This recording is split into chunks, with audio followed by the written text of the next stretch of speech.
Well, it's really important that there are commentaries that our rabbis over generations have poured over all the words that there are in the Torah, not only the Torah but other texts as well, because that adds understanding for us when we're coming to make sure that we follow what it is that we're supposed to do. Without the understanding, it becomes difficult. And all of these commentaries of the discussions and the arguments that have taken place between rabbis over the generations are written down in our Mishnah. And we look into that to get guidance and explanations of stories. For example, that there's a really important story about Moses, our great leader. And he was not allowed to go into the promised land. And there's a lot of discussion between the rabbis of why was this, that this great man who'd led the children of Israel all that time, all the difficulties, all the problems that they had, and he was not allowed to go in. Was it because he struck the rock when God asked him to speak to the rock to bring forth water? Was it because he got angry with the people? Or was it simply because it's a different time and a new type of leader was required for going into the promised land to bring the children out of slavery and into freedom?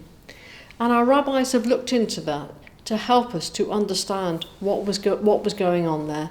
So it's really important to gain an understanding and to really think about what is meant by these laws so that we understand how to carry them out. Well, it's a good thing in many ways.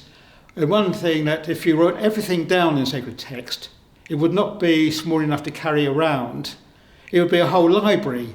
And you cannot carry a whole library around with you to work and in the train because they haven't got, it's too heavy. So therefore you have to say something simple, something easy to remember, because originally it was spoken and not written down.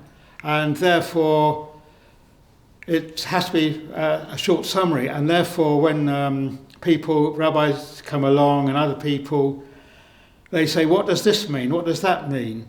And in our Torah, the Hebrew is written without vowels. And a Hebrew word, if you change the vowels, then it can mean something different. I mean, for example, in English, even if it's spelled the same way, sometimes people say reading and sometimes people say reading.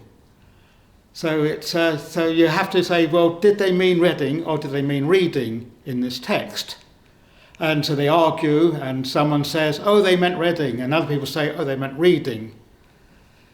And so that adds to people's intellect, that people become lawyers and they interpret what the law is in the court of law. People become scientists, and they say, well, I'll discover that, and again, when they've discovered relativity, then people looked again at the sacred works and said, oh, there's relativity in that, therefore I'll change my way of looking at things. And then other people become teachers, and just as someone will teach a primary school class one thing and in simple language, and when you go to secondary school it's explained a bit more in a different way.